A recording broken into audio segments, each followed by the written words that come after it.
Hi guys, today we are going to study about human heart.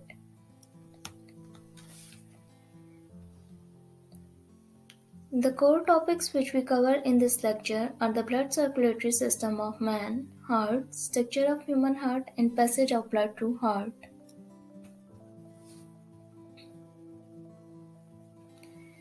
The blood circulatory system of man is divided into two parts. One is the cardiovascular system and the other one is the lymphatic system. Cardiovascular system is further divided into three parts. One is the heart, second is the blood vessels, and the third one is the blood. Next, lymphatic system consists of three parts: lymph, lymphatic vessels, and lymphatic organs. The heart functions as a pump and it is responsible for the circulation of blood through blood vessels. Next, we see how or why is the circulation needed for our body. In small organisms, body organization is simple, so diffusion is enough to fulfill their requirement. By the process of simple diffusion, oxygen is carried to cell while waste material is taken away. So, diffusion fulfill their body requirement. While in large organism, body organization is complex, so a circulatory system is required for the distribution, transport and disposal of waste material.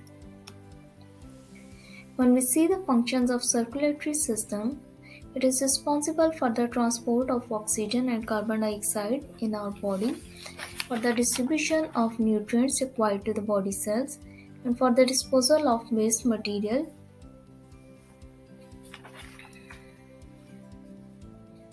Greek name for the heart is cardia, while Latin name for the heart is core, so we most commonly hear the adjectives cardiac and coronary.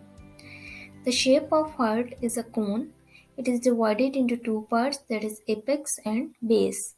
Apex is the blunt rounded point of the cone, while base is the large flat part at the opposite end of the cone. In this picture, we see that the heart is divided into two, apex and base.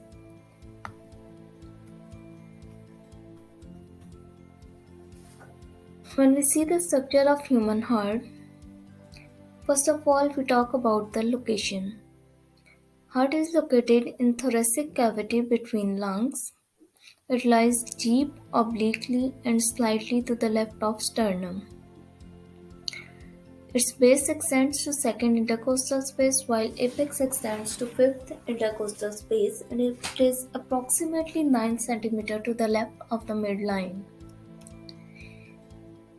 In this picture we see that the base of heart is extending to the second intercostal space while the apex of the heart is in the fifth intercostal space, and when we see the sternum, then heart is not located exactly below the sternum but it is slightly left side on the midline.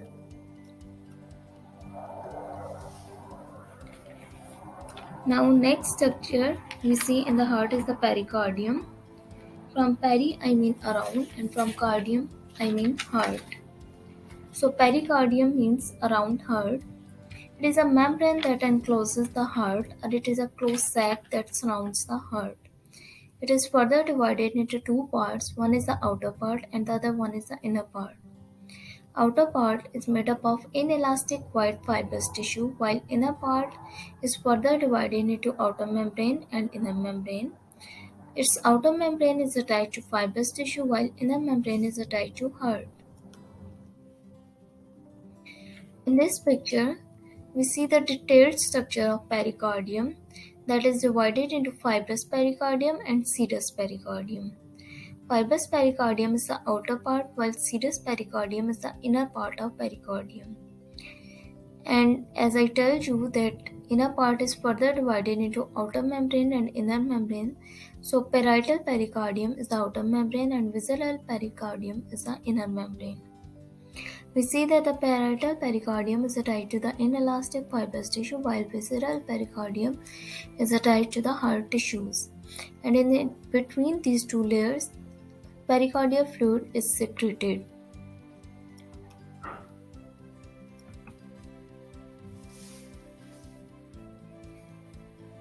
Next, we study about the pericardial fluid. It is secreted between two membranes of inner part. It reduces the friction between heart wall and surrounding tissue when heart is beating. So guys, it is necessary to reduce friction because if friction is not reduced when heart is beating, then the structure of heart may be damaged. Inelastic nature prevents heart from being overstretched or overfilled with blood. So, pericardium is also responsible for avoiding jerks and protects the overextension of the heart. Next, we see the chambers of the heart. Heart is divided into 4 chambers. 2 of them are atria and 2 of them are ventricles. Atria mean entrance chambers and ventricles mean belly of the heart. Heart chambers: right atrium, right ventricle, left atrium, left ventricle.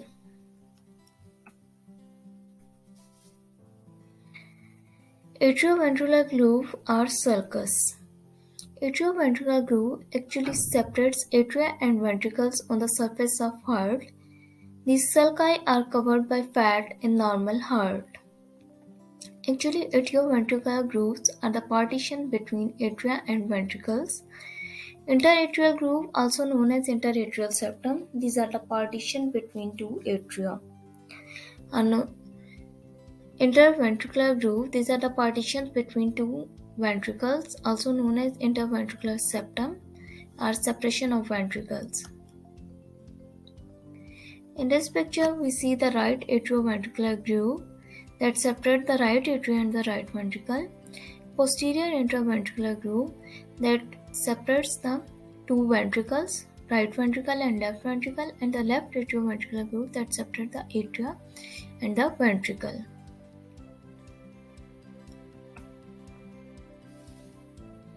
Next, we see the composition of the heart walls. Heart is composed of 3 layers of tissues. First one is the epicardium, second is the myocardium, and the third one is the endocardium. Epicardium is a thin serous membrane comprising of smooth outer surface of heart. So guys, epicardium is the outermost layer of the heart that is made up of smooth muscle cells, and from serous I mean it is producing a serum. Next, myocardium. It is a thick middle layer that is composed of cardiac muscle cells.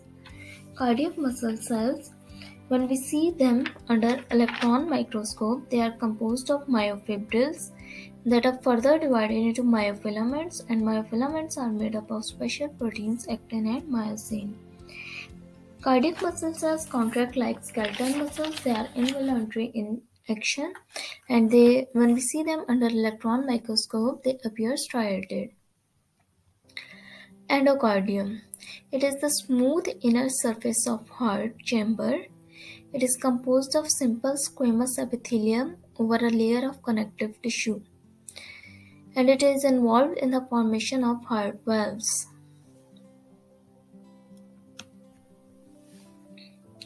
In this picture, we see the epicardium, that is the outer protective layer, the myocardium, that is the muscular middle layer, and the third one, endocardium, that is the inner layer of the heart.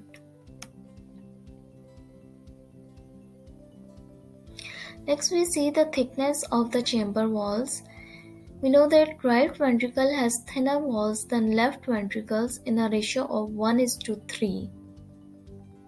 This is because right ventricle has to pump blood into the lungs that are at a short distance from the heart, while left ventricle pump the blood throughout the body. So more force is required to pump blood throughout the body. That's why left ventricle has thicker walls as compared to right ventricle. Atria have comparatively thinner walls than ventricles. This is because atria have to pump blood just into the ventricles. Not a huge force is required to pump blood into ventricles. That's why walls of atria are thinner. Next, we see blood flow in heart. Right atrium receives superior vena cava, inferior vena cava, and coronary sinus, while left atrium receives 4 pulmonary veins.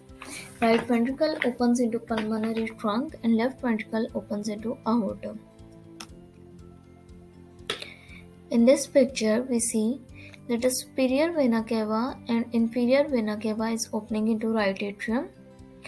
Here, a heart is also shown, and the right superior vena cava and inferior vena cava is carrying blood to the right atrium.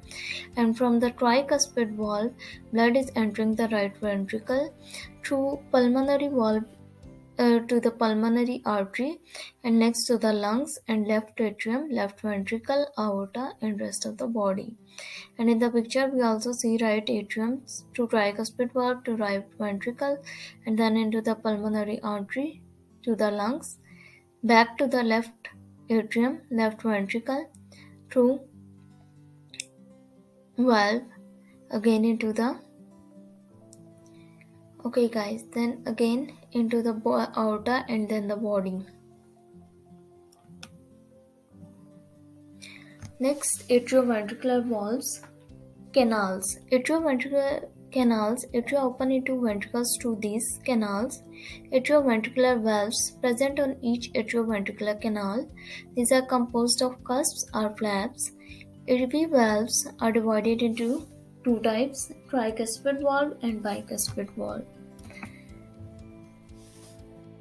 Tricuspid valve, AV valve between right atrium and right ventricle. It possesses three cusps. Bicuspid or mitral valve, AV valve between left atrium and left ventricle. It possesses two cusps. In this picture, we see the tricuspid valve and the three cusps of these valves, and the bicuspid valve having two cusps: aortic valve and pulmonary valve. Aortic and pulmonary semilunar valve, it is half moon shaped valves. In the last picture, we see these two valves, aortic valve and pulmonary semilunar valve. These are half moon shaped valves, and they consist of three pockets like semilunar cusps, and the free inner borders meet in the center of the artery to block blood flow. So, the blood won't come back from the aorta into the left ventricle or from the pulmonary trunk into the right ventricle.